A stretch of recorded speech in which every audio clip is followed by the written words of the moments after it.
નમસ્કાર ગુજરાત। આજે આપણે જોઈશું 6 ઓક્ટોબર 2024નું મોસ્ટ ઇમ્પોર્ટન્ટ કરંટ અફેર। તે પહેલાં ખાસ કરીને ચેનલ ઉપર નવા હોય તો ચેનલને સબસ્ક્રાઈબ કરવી, વિડીયો પસંદ આવે તો લાઈક કરવો અને તમારા મિત્રોને શેર પણ કરવો। તો ચલીએ આજના ક્લાસની શરૂઆત કરીએ। તો તાજેતરમાં જ વિશ્વ પશુ દિવસ ક્યારે ઉજવવામાં આવ્યો છે? તો 4 ઓક્ટોબરે ઉજવવામાં આવે છે વિશ્વ પશુ દિવસ। તો ખાસ નોંધ લેવી તો વિશ્વ પ્રાણી અથવા તો પશુ બંને એક જ થાય છે। 2024ની વાત કરીએ તો વિશ્વ પશુ દિવસ પ્રાણી અધિકારો, કલ્યાણ અને સંરક્ષણના નિર્ણાયક મુદ્દાઓને પ્રકાશિત કરવા માટે સમર્પિત છે અને વૈશ્વિક ઉજવણી તરીકે 4 ઓક્ટોબરને પસંદ કરવામાં આવી છે। ક્યારથી ઉજવવામાં આવે છે? તો 1925થી વિશ્વ પશુ દિવસ દર વર્ષે 4 ઓક્ટોબરના રોજ ઉજવવામાં આવે છે। જ્યારે 2024ની થીમ તો કે દુનિયામાં તેમનું પણ ઘર છે। તો ખાસ કરીને થીમ પર યાદ રાખવી કારણ કે પૂછાઈ શકે એવી છે। ત્યારબાદ વિશ્વ પશુ અથવા તો પશુને લગતા થોડાક દિવસો જોઈ લઈએ।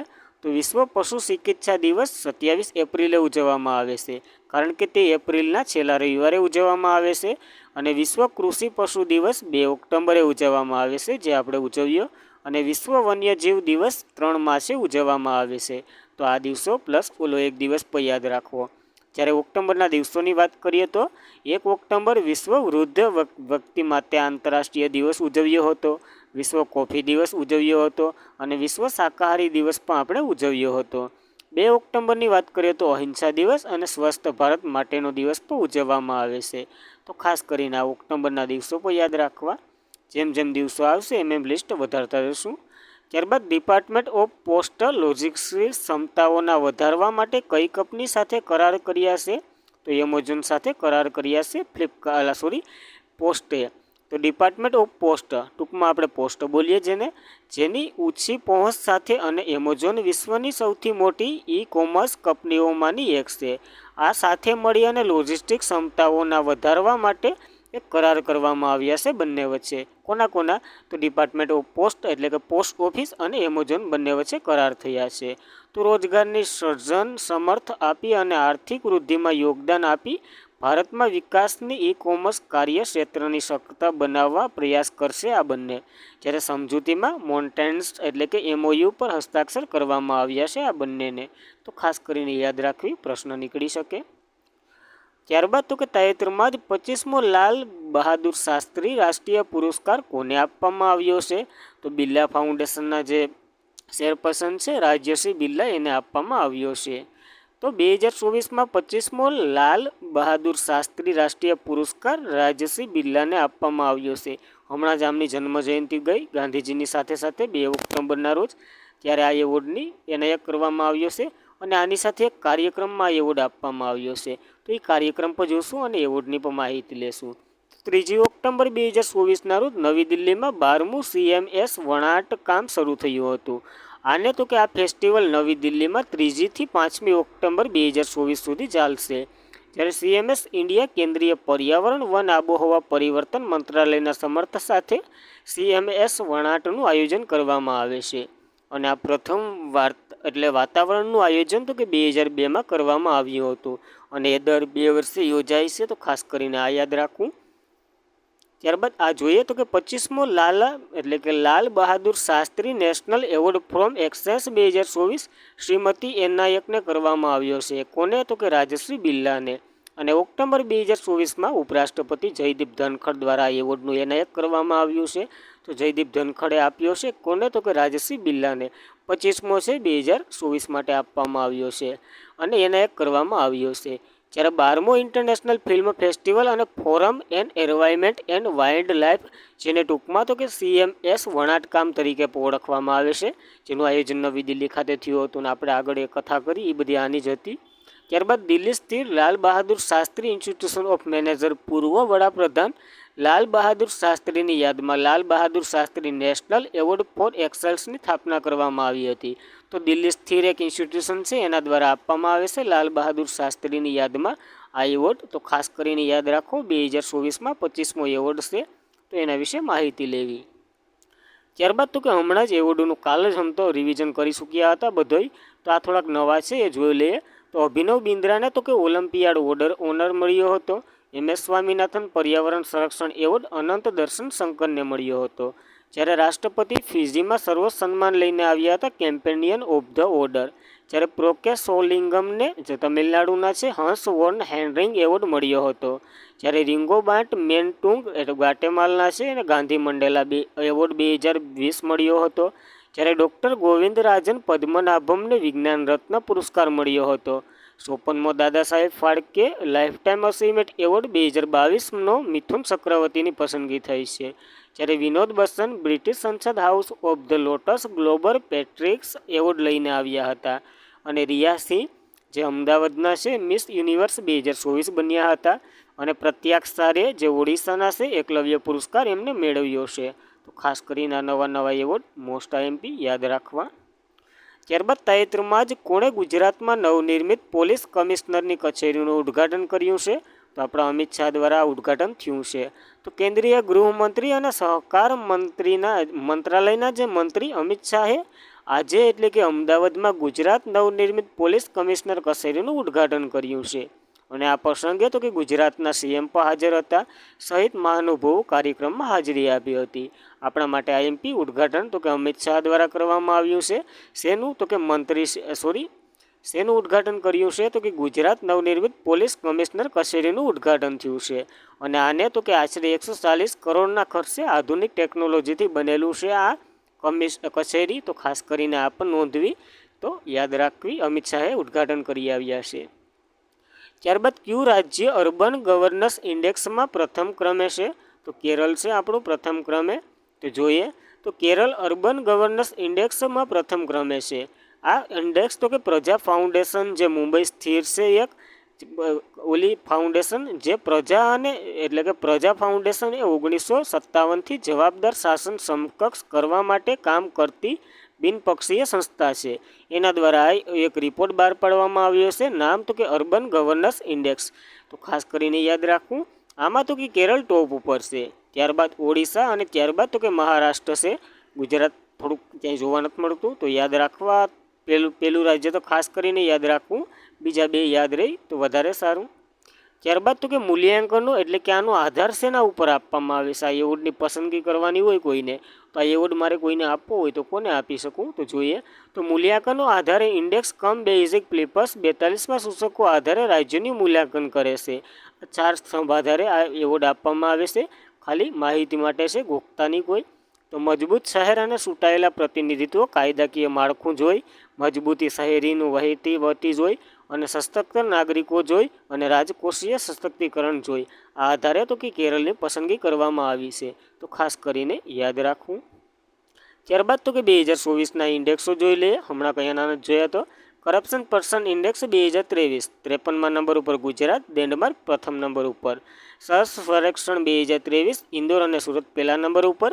1 લાખની વસ્તી ધરાવતા સાસવડ મહારાષ્ટ્રનું હતું. સૌથી સ્વસ્થ કોન્ટેનમેન્ટ બોન્ડમાં મહુ કોન્ટેનમેન્ટ બોન્ડ હતું. રાજ્યમાં મહારાષ્ટ્ર, મધ્યપ્રદેશ અને છત્તીસગઢ પ્રથમ, દ્વિતીય અને તૃતીય ક્રમે હતા. સૌથી સ્વસ્થ ગંગા શહેરોમાં તો કે વારાણસી અને પ્રયાગરાજ હતું. અને પરીક્ષા સફાઈ મિત્ર શહેરમાં ચંદીગઢ હતું. ત્યારબાદ સ્નોલ લેપર્ડ રિપોર્ટ 2023માં એટલે કે હિમશીતાનો જે રિપોર્ટ આવ્યો હતો એમાં 718 સીતાઓ છે. સૌથી વધારે લદ્દાખમાં છે. ટોમટોમ ટ્રાફિક ઇન્ડેક્સ રેન્કિંગ 2023માં લંડન પહેલા ક્રમે હતું, બેંગ્લોર છઠ્ઠા ક્રમે છે. ડેમોક્રેસી ઇન્ડેક્સ 2023 41મા નંબર ઉપર ભારત, નોર્વે પહેલા નંબર ઉપર છે. વિશ્વ બૌદ્ધિક સંપ્રદાય સૂચકાંક 2024 42મા નંબર ઉપર ભારત, યુએસ પહેલા નંબર ઉપર છે. લિંગ સમાનતા સૂચકાંક 2022 108 નંબર ઉપર ભારત, ડેનમાર્ક પહેલા નંબર ઉપર છે. ત્યારબાદ માનવ વિકાસ સૂચકાંક 2022 134મા નંબર ઉપર ભારત, સ્વિટ્ઝરલેન્ડ પહેલા નંબર ઉપર છે. વર્લ્ડ હેપીનેસ રિપોર્ટ 124મા નંબર ઉપર ભારત, ફિનલેન્ડ પહેલા નંબર ઉપર છે. ગ્લોબલ ફાયર પાવર ઇન્ડેક્સ ચોથા નંબર ઉપર ગુજરાત, ટોપ ઉપર તો કે અમેરિકા છે. બિઝનેસ એન્વાયરમેન્ટ રેન્કિંગ 2024 51મા નંબર ઉપર ભારત, સિંગાપુર પહેલા નંબર ઉપર છે. ગ્લોબલ યુનિકોર્ન ઇન્ડેક્સ 2024માં ત્રીજા નંબર ઉપર ભારત છે, યુએસ, ચીન અને ત્યારબાદ ભારત છે. અને વિશ્વનું ત્રીજું સૌથી મોટું ઈ માર્કેટ પ્લેસ બન્યું હતું ગવર્મેન્ટ ઈ માર્કેટ પ્લેસ. જ્યારે સાયબર ક્રાઇમ ઇન્ડેક્સમાં 10મા નંબર ઉપર ભારત છે, રશિયા પહેલા નંબર ઉપર છે. વિશ્વ પ્રેસ સ્વાતંત્રતા સૂચકાંક 2024માં 159 નંબર ઉપર ભારત, નોર્વે પહેલા નંબર ઉપર છે. યાત્રા અને પ્રવાસન વિકાસ સૂચકાંક 2024માં 39મા નંબર ઉપર ભારત, યુએસ પહેલા નંબર ઉપર છે.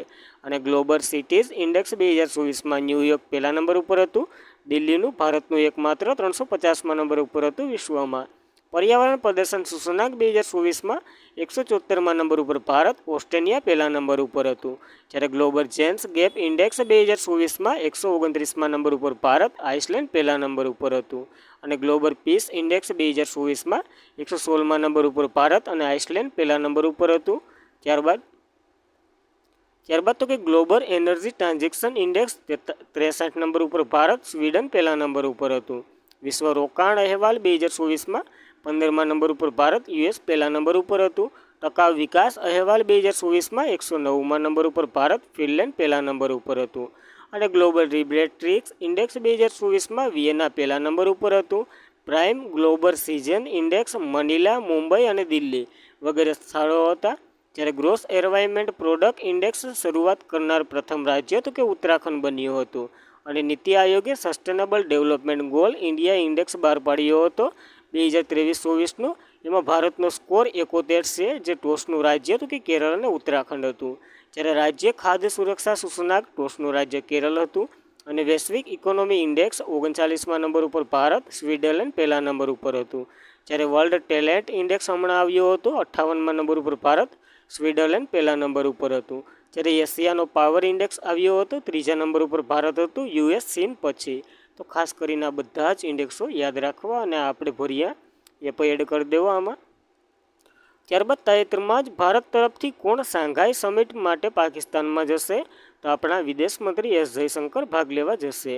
અને આમાં એક મોસ્ટ ઇમ્પોર્ટન્ટ વાક્ય બની શકે કે 9 વર્ષમાં પ્રથમ વખત ભારતનો કોઈ મંત્રીની વાત થઈ રહી છે, નેતા તો પછી મંત્રીની વાત થઈ રહી છે, માણસ તો પછીની વાત આવે.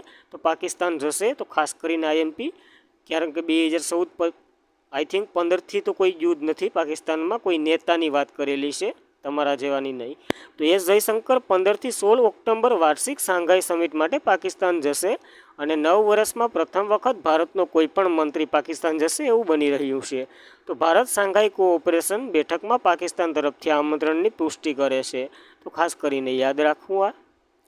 ત્યારબાદ તો કે શાંઘાઈ કોઓપરેશનની વાત કરીએ તો શાંઘાઈ 5 પહેલાં એનું નામ હતું 1996માં જે રસાન્ના થઈ હતી ત્યારે. ત્યારબાદ તો કે 2001માં આમાં ઘણા સભ્ય એડ થયા અને શાંઘાઈ કોઓપરેશન ઓર્ગેનાઇઝેશન તેનું નામ થયું. ભારત અને પાકિસ્તાન બંને એકસાથે 2017માં જોડાયા હતા. મુખ્ય મથક તો કે બેઇજિંગ, ચીનમાં છે. અને હેડ તો કે ઝાંગ મિંગ છે.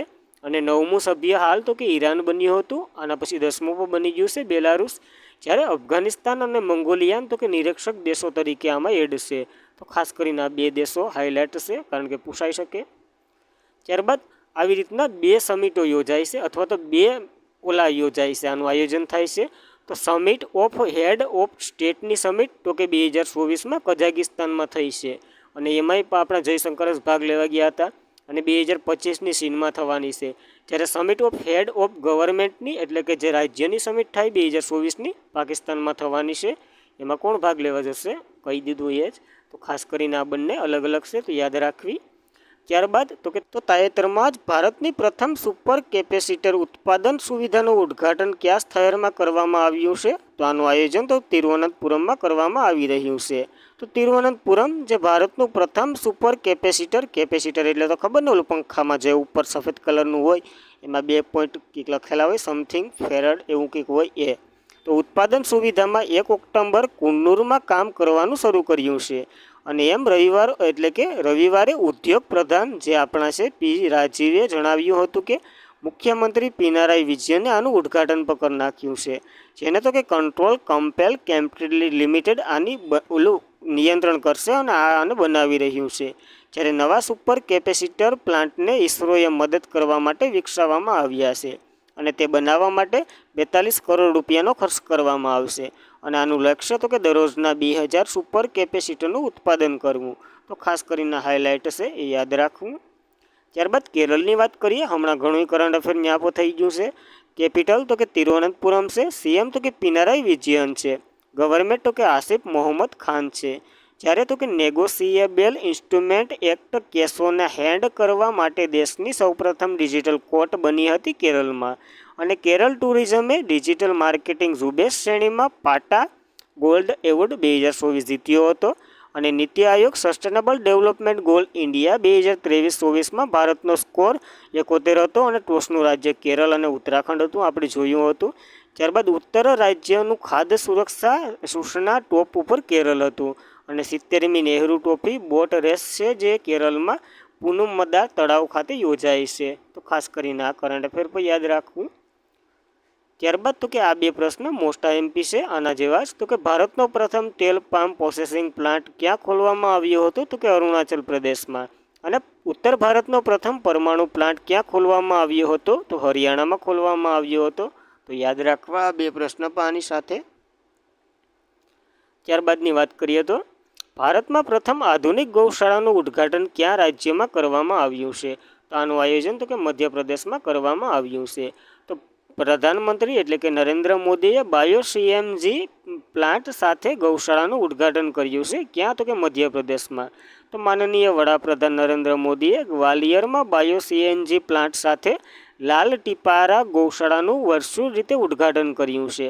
અને સ્વચ્છતા દિવસ અવસરે મધ્યપ્રદેશમાં 685 કરોડના વિવિધ વિકાસો પ્રોજેક્ટોનું લોકાર્પણ પણ કરવામાં આવ્યું છે આની સાથે સાથે નરેન્દ્ર મોદીએ. અને ભારતની પ્રથમ આધુનિક અને આત્મનિર્ભર આ ગૌશાળા છે. કઈ ગૌશાળા? તો કે લાલ ટીપારા ગૌશાળા એનું નામ છે. અને ગૌશાળા અથવા ગાયોને આશ્રય બાયો સીએનજી પ્લાન્ટ સાથે 100 ટન ગાયોનું શાણ ઉપયોગ કરી અને એટલે કે દરરોજનું 3 ટન કુદરતી ગેસનું ઉત્પાદન કરશે. તો વગેરે આ સીએનજી પ્લાન્ટ એની બાજુમાં નાખવામાં આવ્યો છે ગૌશાળાની બાજુમાં. તો ગાયોનું શાણ લઈ અને એમાં એના ઉપર કાર્ય કરશે, એમાંથી તો કે સીએનજી ઉત્પન્ન કરશે અને ખાતર અને બાયોગેસ પણ ઉત્પન્ન કરશે. એવી રીતના છે કંઈક. તો આ પ્લાન્ટ 20 ટન ઉચ્ચ ગુણવત્તા જૈવિક ખાતરો પણ ઉત્પન્ન કરશે. અને આઈઓસી પ્લાન્ટ સંચાલન અને જાળવણી માટે મદદ છે. જ્યારે મધ્યપ્રદેશની વાત કરીએ તો કેપિટલ ભોપાલ છે. સીએમ તો કે મોહન યાદવ છે. અને રાજ્યપાલ આપણા ગુજરાતી છે મંગુભાઈ છગનભાઈ પટેલ. તો ખાસ કરીને યાદ રાખવા. ત્યારબાદ તાજેતરમાં જ કયા રાજ્યની 8મી પરંપરાગત ઉત્પાદકોને જીઆઈ ટેગ મળ્યો છે? તો આસામની જે 8 પરંપરાગત ઉત્પાદકો છે એને જીઆઈ ટેગ આપવામાં આવ્યો છે. તો આસામના જે સાંસ્કૃતિક વારસાની 8 પરંપરાગત ઉત્પાદકોને જીઆઈ ટેગ મળ્યો છે. જેમાં તો કે બોડો સમુદાયનું બહુ મહત્ત્વ છે. અને એની આગળ તો કે બધીની આગળ બોડો લાગે છે એક સિવાય. તો આમ પણ તમે સમજી શકો કે આ કઈ કઈ વસ્તુ છે એની જાળવણી વારસાને ઓળખતા નોંધપાત્ર સીમા હાસિલ કર્યું છે. તો બોડો જોવ ગરા અને માઈબા જોવ બિડન. ખાસ કરીને આ બીજા નંબરનું માઈબા છે એને યાદ રાખવું, કારણ કે એની આગળ બોડો નથી લાગતું. નકર તો એનું નામ જનજાતિ જે આસામમાં રહે છે એના ઉત્પાદકો જ છે. અને આ 3 પીણા છે અહીંયાના, જેમાં આલ્કોહોલનું પ્રમાણ હોઈ શકે એટલા માટે ન પીવું. ત્યારબાદ ખાદ્ય વસ્તુની વાત કરીએ તો બોડો નેફામ, બોડો ઓટાડા, બોડો ગ્વાખા, બોડો નજીર. તો ખાસ કરીને આપ યાદ રાખવું. જ્યારે જીઆઈ ટેગની વાત કરીએ તો તેમનું full form geography indication tag થાય છે. જેને તો કે એટલે 1999માં એક્ટ આવ્યો હતો એનો, અને લાગુ ભારતે 2003માં કર્યું હતું. જ્યારે પ્રથમ વસ્તુ 2004માં મળી હતી. કઈ? તો કે દાર્જિલિંગની શા જે પશ્ચિમ બંગાળમાં જોવા મળે છે. જ્યારે ગુજરાતમાં કઈ પ્રથમ વસ્તુને આપવામાં આવ્યો હતો જીઆઈ ટેગ? કોમેન્ટ કર્યું તમે. ત્યારબાદ તાજેતરમાં જ કોણે મોરેશિયસના સાગોરસા ટાપુઓ પર પરત કરી લીધા છે? એટલે યુકે દ્વારા આ પરત કરી દેવામાં આવ્યા છે જે મોરેશિયાના સાગોસા ટાપુ છે એને. તો યુકેએ મોરેશિયાના સાગોસા ટાપુને પરત કર્યા છે. જ્યારે ઇન્ટરનેશનલ કોર્ટ ઓફ જસ્ટિસ એ ચુકાદો આપ્યા બાદ યુક્રેન સાગોસા દ્વીપ સમૂહને મોરેશિયાને ગેરકાયદેસર રીતે અલગ કર્યા હતા યુનાઇટેડ કિંગડમે એને પાછા આપી દીધા છે.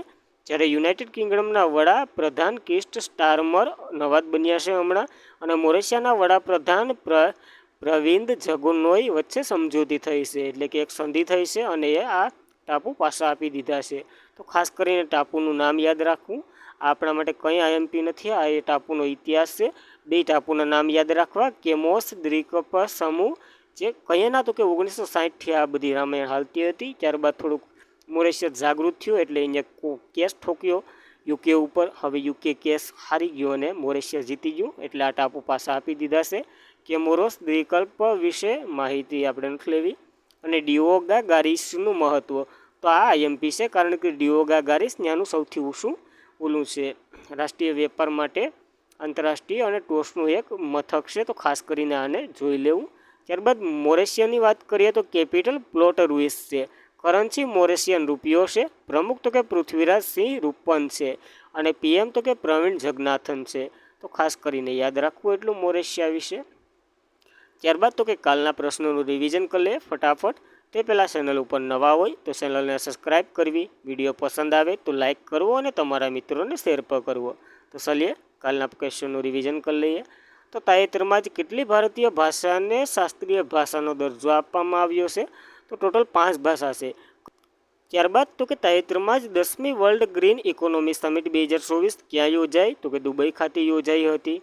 અને કયા વ્યક્તિને ઇઝરાયલમાં પ્રવેશ પર પ્રતિબંધ મૂકવાનો નિર્ણય કર્યો છે ઇઝરાયલે? તો કે એન્ટોનિયો ગુટેરસનો નિર્ણય લીધો છે, જે પોર્ટુગલના છે. અને તાજેતરમાં જ કઈ સરકારે લક્ષ્મણ શ્રેષ્ઠાને સ્વર્ગસ્થ વાસુદેવ ગાયતોંડે લાઇફટાઇમ અચીવમેન્ટ એવોર્ડ એનાયત કરવામાં આવ્યો છે? તો મહારાષ્ટ્રની સરકાર આપશે. અને તાજેતરમાં જ કોના દ્વારા ધરતી અંબા જનજાતીય ગ્રામ ઉત્કર્ષ અભિયાનની શરૂઆત કરવામાં આવી છે? નરેન્દ્ર મોદી દ્વારા કરવામાં આવી છે. કયું રાજ્ય નીતિ આયોગનું મહિલા સાહસિક પ્લેટફોર્મ પકડ મેળવનાર પ્રથમ રાજ્ય બન્યું હતું? તો તેલંગાણા બન્યું હતું. અને તાજેતરમાં જ કોને એટલે કે મેક્સિકોના પ્રથમ મહિલા પ્રમુખ તરીકે શપથ લીધા છે? તો ક્લાઉડિયન શેન બોમ્બે લીધા છે. ત્યારબાદ પીએમ મોદીએ કયા રાજ્યમાં 4 બાયોગેસ યુનિટનું અનાવરણ કર્યું છે? તો આસામમાં કર્યું છે. અને તાજેતરમાં જ ભારતીય કયો દેશ આગેવાની હેઠળ ખનિજ સુરક્ષા નેટવર્કમાં જોડાયો છે? તો યુએસની આગેવાની હેઠળ ભારત જોડાઈ ગયો છે. ત્યારબાદ આયુષ મેડિકલ વેન્ક્યુ ટ્રાવેલ સમિટ 2024નું ઉદ્ઘાટન ક્યાં કરવામાં આવ્યું હતું? તો આનું આયોજન તો કે મુંબઈ ખાતે થયું હતું. તો આજના માટે એટલું. ખાસ કરીને મિત્રો વિડીયો પસંદ આવે તો લાઇક કરવો, તમારા મિત્રોને શેર કરવો અને ચેનલને સબસ્ક્રાઈબ કરવી. જય હિન્દ, જય Bharat. Thank you for watching this video.